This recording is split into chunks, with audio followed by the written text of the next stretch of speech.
Para la toma de los datos utilizaremos este montaje. La fuente entregará un voltaje fijo conocido, para el cual se tendrán en cuenta las especificaciones del inductor para no dañar el elemento. El amperímetro, luego de entregado el voltaje, estará midiendo la corriente que pasa por el inductor, y el voltímetro medirá el voltaje en el inductor. ¿Cómo se halla la impedancia? La impedancia se halla como la resistencia, voltaje sobre corriente, ley de Ohm. Luego, se utilizará la configuración del núcleo de hierro. Introduciremos el núcleo en el inductor y miraremos cómo varía la corriente. Tomamos los datos. Posteriormente, se utilizará la configuración del núcleo en U de la siguiente manera.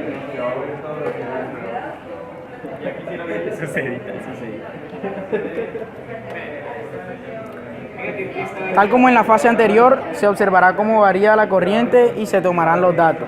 Finalmente, la configuración del núcleo en O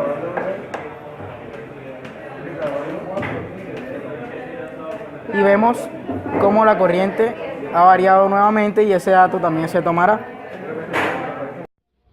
Durante la realización del laboratorio se registraron los siguientes datos. Para la fase 1 se obtuvo esta tabla, la cual nos muestra el número de espiras, que para nuestro caso fueron 1000, la configuración del núcleo de hierro, los valores del voltaje y de la corriente. Con los valores del voltaje y de la corriente logramos hallar la impedancia por medio de la relación B sobre I. Si observamos, notamos que la impedancia depende del tipo de núcleo que tenga la bobina. Podemos ver que entre mayor sea la masa del núcleo, mayor va a ser la impedancia. Con los datos de la primera fase, también logramos realizar la siguiente gráfica, la cual nos muestra una relación entre la corriente y la impedancia. Si la analizamos, podemos notar que nos muestra una relación inversamente proporcional entre estas dos variables. De esto podemos concluir que la impedancia en una bobina cumple la ley de Ohm. Con los datos de la fase 2 obtuvimos la siguiente tabla. Esta es igual a la tabla de la fase 1, a excepción de que el número de espiras es menor. Si podemos ver, la impedancia tiene una relación con este número de espiras, ya que en esta segunda fase observamos que los valores de la impedancia eran menores a los de la fase 1. Entonces se puede decir que la impedancia tiene una relación directa con el número de espiras. En la tercera fase metodológica vamos a corroborar el desfase de la corriente contra el voltaje en un inductor. En este caso estamos usando una bobina de 500 espiras con un núcleo de hierro.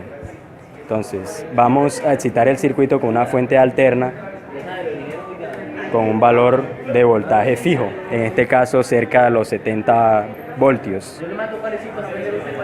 Bueno, como podemos observar aquí en los multímetros que están en función de voltímetro, vamos a medir el voltaje del inductor y el voltaje del bombillo. El bombillo está conectado en serie al circuito, ojo. Entonces, si nos damos cuenta, aquí tenemos una tensión de 70 volts. Aquí observamos una tensión de 76 y aquí una de 6 volts. Si vemos, el circuito está en serie, ¿no? Debería de cumplir la ley de mallas de Kirchhoff. Pero en este lazo la suma de los voltajes no es igual a cero. Entonces, por lo tanto, esto lo que nos indica es que al ser una fuente senoidal hay un desfase y estos multímetros solo nos están midiendo la magnitud de la tensión en sí. Para estudiar mejor esto realizaremos un análisis más adelante. Por medio de la ley de mallas de Kirchhoff nos dio que el voltaje de la fuente es igual a la suma del voltaje de la resistencia más el voltaje del inductor. Pero como estamos hablando de una fuente de alterna, debemos tener en cuenta que esta suma de voltajes no va a ser algebraica sino fasorial. Para poder llevar a cabo esta operación es necesario saber que el voltaje en el inductor está adelantado 90 grados al voltaje en la resistencia. Por lo tanto, podríamos de esta forma calcular el voltaje de la fuente por medio del teorema de Pitágoras. El valor que obtengamos será un valor teórico del voltaje de la fuente, el cual compararemos con el valor tomado durante el laboratorio.